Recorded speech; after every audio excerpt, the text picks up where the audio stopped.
ये सारे सवाल बेहद गंभीर हैं और इसमें आने वाली चुनौतियां भी काफ़ी गंभीर हैं। इसलिए हमने विशेष मेहमानों को आमंत्रित किया अपने शो में। अमृतलाल मीणा साहब हैं जो कि पूर्व मुख्य सचिव हैं बिहार के, रिटायर्ड IAS ऑफिसर हैं। KPS केसरी साहब हैं जो कि प्रेसिडेंट है बिहार इंडस्ट्री एसोसिएशन के। अरविंद झा साहब हैं जो कि फाउंडर हैं मिथिला एंजल नेटवर्क के और बिहार में कई सारे स्टार्टअप को मेंटरिंग भी करते हैं। शिशिर सिन्हा सर हैं जो कि वरिष्ठ आर्थिक पत्रकार हैं, बिहार से हैं और एक वरिष्ठ आर्थिक अखबार में हैं और बिहार की अर्थव्यवस्था पर काफ़ी पैनी नज़र रखते हैं। हर्षवर्धन त्रिपाठी जी हैं जो बिहार के विकास को काफ़ी करीब से देखा है। आप सभी मेहमानों का बहुत बहुत स्वागत हमारे शो में। शुरुआत में अमृतलाल मीणा सर आपसे करना चाहूँगा। मैं ज़्यादा इधर उधर के सवाल ना पूछूं क्योंकि प्रधानमंत्री मोदी ने अपने भाषण में ही ये सेट कर दिया है और एक तरह से बता दिया है कि उनको एहसास है कि बिहार को विकास की रफ्तार में लाने के लिए क्या करने की ज़रूरत है।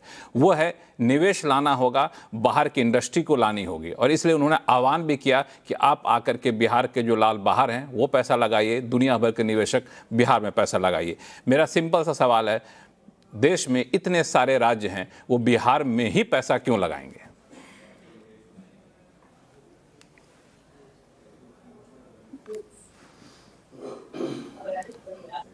मीणा सर, सवाल आपके लिए था। हाँ, आवाज आ रही है आपको? जी आ रही है आवाज। हाँ, आवाज आ रही है।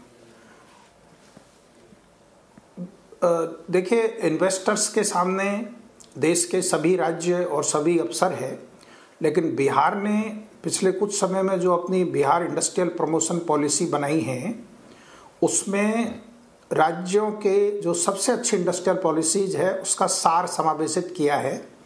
इंडस्ट्रीज ने इसको काफ़ी सराहा है और बिहार में पहले लैंड की availability for setting up of industry एक लिमिटेशन थी, क्योंकि शुरू से लेकर अब तक करीब बियाडा के पास 8,000 एकड़ ज़मीन थी जो मोस्टली अलोकेट हो गई है, लेकिन पिछले करीब 1-1.5 वर्षों में 14,000 एकड़ नई ज़मीन एक्विजिशन करने का सरकार ने निर्णय लिया है जो फेज मेलर में एक्वायर हो रही है। तो लैंड की अवेलेबिलिटी इंडस्ट्री के लिए होगी, plus supportive policy, plus good governance और इतनी स्ट्रॉन्ग मैंडेट वाली सरकार, तो डेफिनेटली अब इन्वेस्टर्स के लिए बिहार एक चॉइस होगी और इनेबलिंग जो एनवायरनमेंट है उससे इन्वेस्टर्स निश्चित ही बिहार को एक डेस्टिनेशन के रूप में मानेंगे, ऐसा मेरा अनुमान है।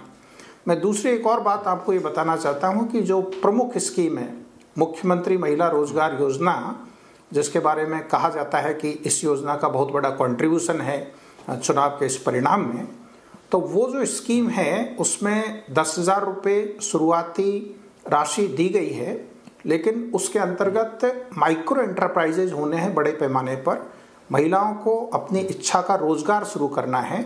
तो अब प्रॉपर एक स्कीम बना करके अगले चरण में किस प्रकार इनको आगे 2 लाख तक की राशि दी जाए और किस प्रकार इनकी जो महिलाओं की जो गतिविधियां हैं जो उन्होंने शुरू करी है उसको बैंक से लिंकेज किया जाए, प्लस भारत सरकार की ऑनगोइंग स्कीम्स के साथ इंटीग्रेट किया जाए, ताकि बड़े पैमाने पर राज्य में स्मॉल एंड माइक्रो एंटरप्राइजेस का बढ़ावा हो सके।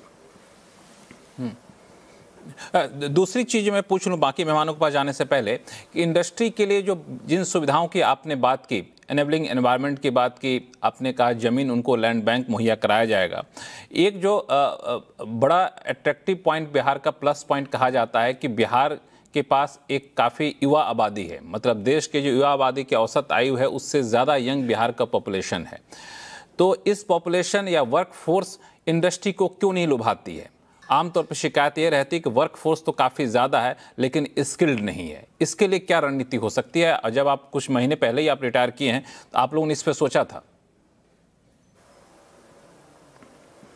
ये बिल्कुल आंकड़ों से विदित है कि पूरे देश की जो मीडियन एज है वो 28 है और बिहार की मीडियन एज 22 वर्ष है। इससे बिहार में युवाओं की संख्या अन्य राज्यों की तुलना में बहुत ज़्यादा है। पिछले वर्षों में राज्य में टेक्निकल एजुकेशन के फील्ड में जो व्यापक इंस्टीट्यूशंस का ग्रोथ हुआ है, सरकारी क्षेत्र में भी और निजी क्षेत्र में भी, उससे डेफिनेटली अब स्किल्ड मैन पावर बड़े पैमाने पर राज्य में उन संस्थाओं से निकल रही है। तो इंडस्ट्री की आवश्यकता के अनुरूप वर्कफोर्स अब बड़े पैमाने पर अवेलेबल हो रहा है। साथ ही साथ स्किल डेवलपमेंट के क्षेत्र में भी आपको जानकारी है कि अभी स्किल यूनिवर्सिटी सरकार ने अप्रूव की थी और स्किल के क्षेत्र में अनेकों प्राइवेट इन्वेस्टमेंट की योजनाओं पर भी काम चल रहा है। कई संस्थाओं ने फॉरेन लैंग्वेजेस की भी पढ़ाई शुरू करवाई है, तो जिससे ग्लोबल अपॉर्चुनिटीज़ को भी बिहार के यूथ टेप कर सकेंगे। तो अब माहौल ऐसा है कि इंडस्ट्री निश्चित ही अपने यहाँ के यूथ्स को ज़्यादा प्लेसमेंट करेगी। और पिछले कुछ समय में मैंने ये देखा था कि अपने इंजीनियरिंग कॉलेजेस और पॉलिटेक्निक और आईटीआई के जो बच्चे निकल रहे हैं, बड़े पैमाने पर उनका प्लेसमेंट हुआ है।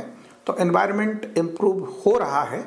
आने वाले वर्षों में डेफिनेटली यहाँ के जो यूथ्स है वो with proper skill and technical education industry की आवश्यकता के अनुरूप अपनी कैपेबिलिटीज़ लेकर जाएंगे, तो निश्चित ही इंडस्ट्री एब्जॉर्ब करेगी। निश्चित ही इंडस्ट्री एब्जॉर्ब करेगी। केपीएस केसरी साहब हैं जो कि प्रेसिडेंट हैं बिहार इंडस्ट्री एसोसिएशन के। केसरी साहब, जिस एनवायरनमेंट की बात मीणा साहब ने की, अभी जिस इंसेंटिव की बात की, जो बेहतर सुविधाओं की बात की, आपको क्या लगता है कि ये सारी सुविधाएं किसी बड़ी इंडस्ट्री को बिहार में आकर्षित कर पाएगी? छोटे मोटे तो कई सारी इंडस्ट्री आती है जो बिहार को एक मार्केट के तौर पर देखती है, लेकिन ऐसी इंडस्ट्री जो बिहार की पहचान बन सके। देखिए, मेरा मानना तो व्यक्तिगत रूप से ये है कि बड़े इंडस्ट्री को लाने के बजाय हमको यहाँ जो अभी लोग काम कर रहे हैं, हमारे यहाँ 2000-4000 जो ऐसी इंडस्ट्री स्मॉल और मीडियम सेक्टर में अच्छे ढंग से काम कर रही है, उनको नेक्स्ट लेवल ऑफ ऑपरेशन पर ले जाना ज़्यादा बेहतर होगा। और अगर उनको हम नेक्स्ट लेवल ऑफ ऑपरेशन पर ले जा पाते हैं तो उससे ये होगा कि बाहर के लोगों को हम ब्रांड एम्बेसडर की तरह अपने आप को दिखला पाएंगे। तो ये होने से बाहर के लोग भी आएंगे। अब सवाल उठता है कि क्या बाहर के लोग यहाँ हमारे यहाँ आवें, क्यों आएंगे? ये आने का एक कारण होना चाहिए। तो हमारे यहाँ raw material, industrial raw material जो एग्री प्रोड्यूस है उसके अलावा नहीं है। दूसरा, हमारे यहाँ एक पॉजिटिव चीज है जिसके लिए वो आ सकते हैं, वो है हमारा पॉपुलेशन। हमारे यहाँ 14 करोड़ के लगभग की पॉपुलेशन है, उसके कारण आ सकते हैं।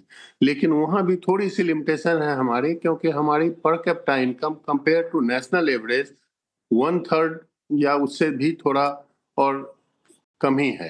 तो इस हिसाब से अगर हम चलते हैं तो बाइंग पावर हमारा लिमिटेड हो जाता है।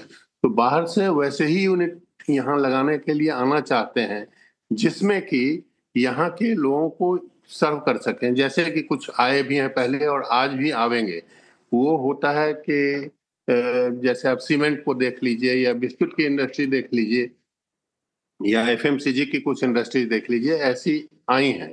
तो ये इस तरह के लोग आएंगे। लेकिन अगर आप बड़े इंडस्ट्री की बात करें, जैसे हम अभी आंध्रा की बात थोड़ी देर के लिए देख लें, तो आंध्रा में ऐसा हुआ है कि वहाँ पे आपको रॉ मटेरियल नहीं है इंडस्ट्री के, इसके लिए आयरन एंड स्टील के लिए। तो वो पाइप से अपना ओर्स ले जाएंगे और वहां पर मित्तल के द्वारा वो काम होगा। या हम देखते हैं कि वो गूगल के साथ वो बड़ा काम कर रहे हैं।